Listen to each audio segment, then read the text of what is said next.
Pashas Bechukosai, Daf Memhei Amud Aleph. It says, "Im Bechukosai telechu," if you'll follow my laws. Specifically, our sages tell us that the word "if" is the concept of begging. That the same thing as the pasuk says, "Lu ami shemeli." I would wish that my nation would listen to me. Bedracha yalechu, they will follow my path. And we have to understand what is the concept that Hashem is, so to say, begging us we should go in His way. Also, we have to understand the word that is being used is Bechukosai, specific types of laws. Chazal tell us on the pasuk, "Im chukosai tishmeru," if you'll follow my chukim, my laws.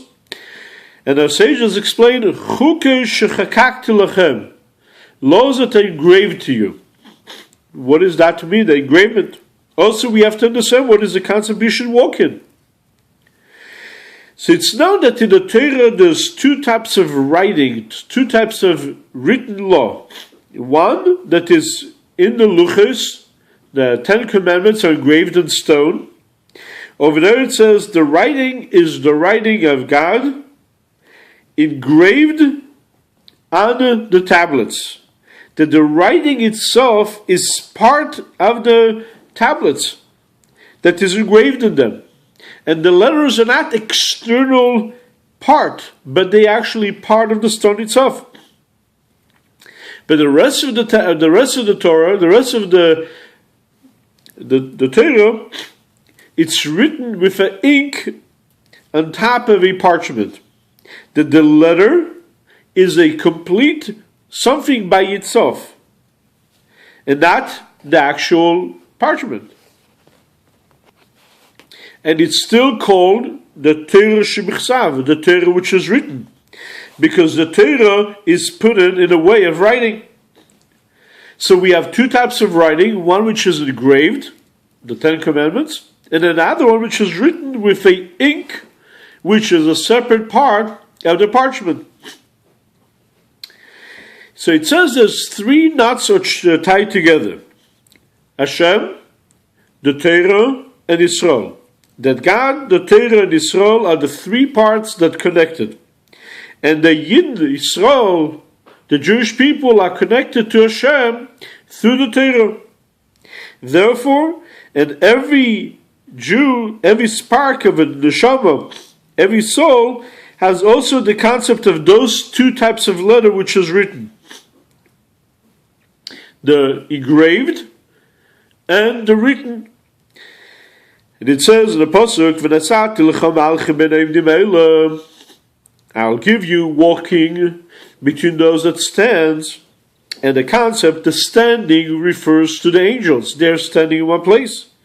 And the neshama is the soul of the Yinda, consider walking. And the concept is that the Malachim are a concept of standing, because it says in the word of Hashem, everything is created, and with the wind of His mouth, all of His chambers, all of His servants, which refers to the Malachim, refers to the angels. That the angels, where they come from, is the concept from the speech of Hashem, so to say.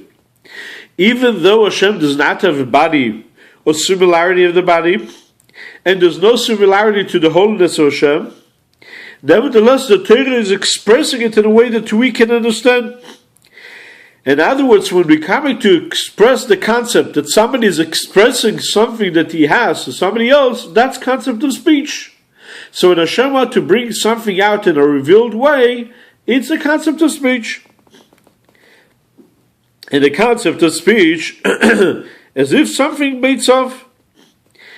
Every word a person makes, that word stands by itself, and nothing else is being created from that word. A person said a statement. That statement is that statement. It's not more, not less.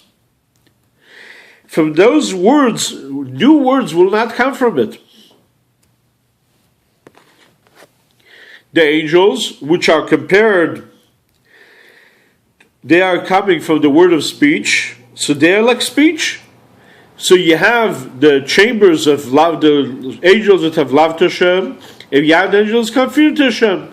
And each one is separate, and from one will not come the other. From the angels of love will not come the angels of fear. and the rest of the characteristic as well. In other words, they have their specific mission. For example, Michal is the concept of love, and Gabriel is the concept of fear, and they're standing at a place that they were given from the 6 days of creation without any change.